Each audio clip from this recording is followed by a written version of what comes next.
Assalamualaikum warahmatullahi wabarakatuh. Hello everyone, my name is Dimitri Savitri. I'm from class management 24B with number student 241-118. On this occasion, I will discuss about aspect of business feasibility assessment. Okay, let's get straight to it. What is a business feasibility study? Number one, comprehensive evaluation. A structure reviews across multiple dimensions to determine whether a proposed business is viable, scalable, and aligned with stakeholder goals. It combines research, analysis, and practical judgment. Two, decision supports.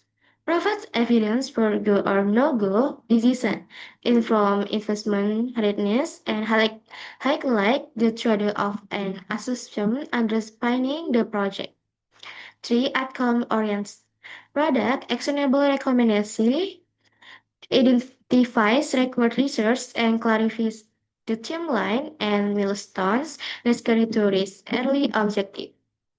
This study avoids guesswork by documenting market fits, technical feasibility, organizational readiness, compliance consideration, environmental and social impact, and risk mitigation efforts. It's about diagnosis and perspective, telling you what's likely to work and how to strengthen weaker areas. Okay, next capture. Market and customer assessment. Number one, product market fit.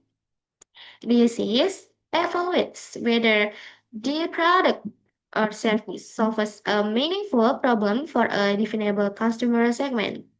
Assess pain point, current solution, and what motivates consumer to switch or adapt. Two, customer segmentation and behavior.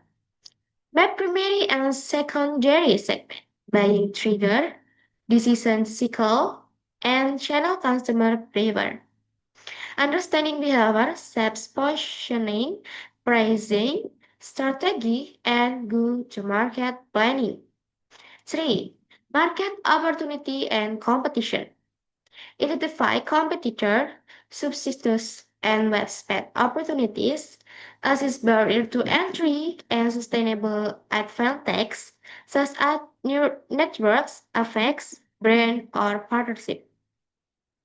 Synthesis market research into clear hypothesis.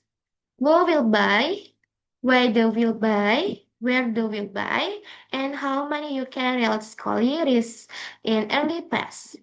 This insight informed the main forecast marketing priorities and pilot criteria. Okay, next. Technical and operational assessment. Number one, production capability. Determine whether existing technology, production system, or a supplier can deliver requisite quality, volume, and lead time. Consider sourcing resilience and contingency plan for critical input. Two, process design and scalability. Review process flow from input to finished good or service. Identify bottlenecks and map what must change as demand grow. Release modular, repeatable process to reduce scaling risk. 3. Facilities, equipment, and workforce. Assess readiness of facilities and equipment, plus the skill and capacity of personnel. Plan training, recruitment, and maintenance strategies to sustain consistent delivery. Technical feasibility is about more than can we build it. It asks whether operation can reliably deliver the value proposition at target quality and cadence. Recommendations often include PASS RAM plan, pilot program, and supplier development initiative. Okay, next capture. This is organization and management assessment. Number one, leadership and governance. Evaluate the founding and management team's experience, clarity of roles, decision right, and governance structure. Strong leadership like strategic growth and execution. Two, organizational structure. Assess whether the proposed organizational design support coordination, accountability, and growth. Look for gaps in critical function and succession planning. And then three, human resource and culture. Consider recruitment plan, competency development, performance management, and the culture norms that will enable or hinder adoption of new process. Organizational readiness determine whether strategic plan become reality. Feasibility reviews surface capability gap and propose policy hearing, coaching, or advisory intervention to break them. Okay, next caption. Legal and regulatory assessment. 1. Regulatory landscape. Identify applicable law, industry regulation, and compliance regimens. As licensing needs mandatory registration and sector-specific standards that shape the business model. 2. Permit and approvals. Map the permits, certification, and supplier or product approvals required to operate. Avoid timelines and definitions that could delay launch or scale. Legal risk and control. Anticipate contractual IP, data protection, and liability exposure. Propose governance control, insurance, and contract templates to mitigate immediate legal risks. A track legal check prevents costly retrofits and protect value. Early legal diligence transform Agno into manageable text reader, then last minute so stubborn. Okay, next, environmental and social assessment. Social impact and community fit. And this how to venture affect local employment, livelihood, community relation, and stakeholder perception. Strong social element can unlock partnership and reduce reputational risk. Incorporate plan for community engagement, fair labor practice, and environmental stewardship into the operating model to enhance long-term acceptance and resilience.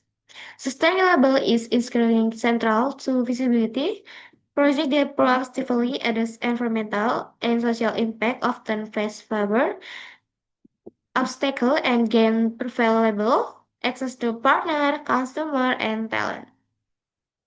Okay, next is identification and mitigation. One, identify key risks. Systematically survey strategic, operational, market, legal, environmental, and reputation risks. Make assumption explicit so they can be tested. Two, assess likelihood and impact. Prioritize risks by combining likelihood with potential impact on objective. Focuses mitigation where it material change visibility. 3. Mitigation and contingency. Develop targeted control, fallback plans, and trigger criteria. Ensure rules and research are accessible to adequately when trigger occur. Effective risk planning converts uncertainty into manageable possibility. The feasibility study should products living risk register and use across planning, pilot, and early operation. And then feasibility study conclusion and recommendation. 1. Overall feasibility judgment. Summarize whether the project is feasibility based on integrated analysis across market, technical, organizational, legal, environmental, and risk domains. Provide a clear statement of confidence and assumption. 2. Priorities recommendation. Offer target next step. Below parameter, capability investment, compliance action, stakeholder engagement, and go or no-go decision point with associated criteria. 3. Readiness checklist. Provide a concise checklist of milestone and getting it item required before launch or scale. Make responsibility explicit and time-bound to enable accountability. The conclusions translate analysis into program, make paid forward, accept and executive, accept with condition or decline. Its outcome should clearly start the evidence and action that justify it. Why a feasibility study matter? Number one, good decision making. Provide objective evidence and structure judgment so leader can make informed choice rather than relying on intuition alone. Two, reduce uncertainty. Emphasize measure uncertainties early and recommend way to reduce them through pilots.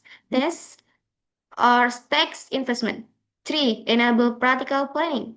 Translate high-level concept into operational requirement, timelines, and responsibilities. A roadmap the prepare team for execution. In short, a robust feasibility study protects research, sharpens strategies, and increases the chance of sustaining success. Use the study finding to elect stakeholder, focus early effort, and build confidence for the next take of.